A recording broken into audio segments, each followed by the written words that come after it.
Facebook, YouTube, TikTok, মুজাহির ভাই তার মানবতার চিত্র সারা বিশ্বে ফুটিয়ে রইল। এক কথায় বলা যায়, প্রশংসার ধ্বনি সমুদ্র জোয়ার তার ভাগ্য।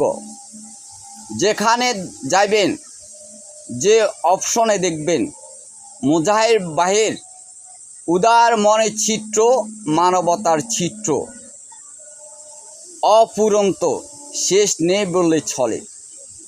আমার পক্ষ থেকে যারা ফেসবুক, ইউটিউব, টিকটক অপশন নিয়ে ব্যস্ত আছেন তাদেরকে সবার কাছে বিনয় অনুরোধ রাখছি, মুজাহির ভাইয়ের পাশে থাকবেন। উদার মনে মানুষ, শান্ত শীতল মন, হিমালয়ের পর্বত, একজন মানবতার ফেরিওয়ালা। তার জন্মস্থান চিটাগং। আমি তাকে মানবতার ফেরিওয়ালা বলে এই জগৎ সংসারে স্বীকৃতি দিয়ে গেলাম আপনাদের কাছে।